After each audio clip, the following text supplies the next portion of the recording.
गर याद रहे नाम गुम जाएगा, चेहरा है ये बदल जाएगा, लेकिन मेरी आवाज़ ही मेरी पहचान है। लता मंगेशकर जी का गाया हुआ ये गाना सबूत है कि सदियां बीत जाएंगी, हजारों लाखों नए संगीतकार, मॉडर्न जनरेशन में कहें तो नए सिंगर्स आ जाएंगे, लेकिन आपकी आवाज़ आपकी पहचान बनकर पीढ़ी दर पीढ़ी हमारे कानों में गूंजती रहेगी। देश की स्वर कोकिला कही जाने वाली लता मंगेशकर जी 92 साल की उम्र में आज 6 फरवरी 2022 को दुनिया को अलविदा कहकर चली गई और हमें क्या देकर गई?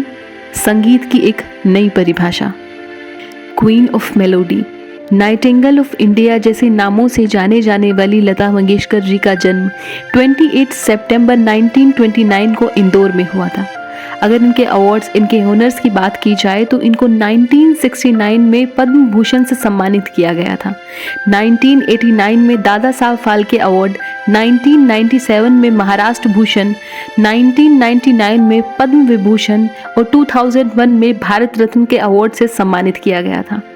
2006 में इन्हें national order of the legion of honour, और अगर फेमस अवार्ड्स की बात की जाए तो national film awards, BFGA awards, Filmfare awards for best female playback singer, Filmfare special awards, Filmfare lifetime achievement awards के साथ साथ इन्होंने कई ऐसी अनेक उपलब्धियां हैं जो इन्होंने हासिल की थी अपनी ज़िंदगी में। हालांकि इनकी ज़िंदगी कभी भी आसान नहीं रही, इनको भी कुछ कठिनाइयों से गुजरना पड़ा था। अगर इनके अतीत की बात की जाए, इनके पिता का नाम दीनानाथ मंगेशकर था। लता मंगेशकर महज 5 सालों की थी जब से उन्होंने अपने पिताजी के साथ शास्त्रीय संगीत सीखना शुरू कर दिया था। इनके साथ साथ इनकी बहनें आशा, उषा और मीना भी संगीत सीखा करती थी।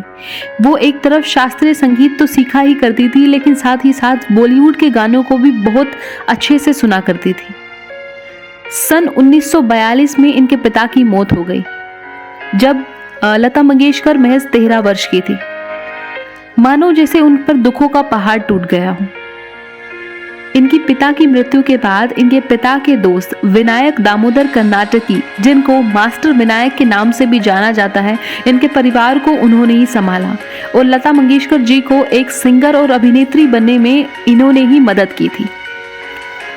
कहते हैं सफलता की राह कभी भी आसान नहीं होती है।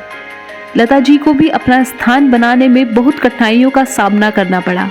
कई संगीतकारों ने तो उन्हें शुरू में पतली आवाज के कारण काम देने से साफ मना कर दिया, लेकिन उसके बाद लता मंगेशकर जी ने कभी हार नहीं मानी और धीरे धीरे अपनी आवाज से पूरे देश के अंदर एक भारत रत्न बनकर उभरी।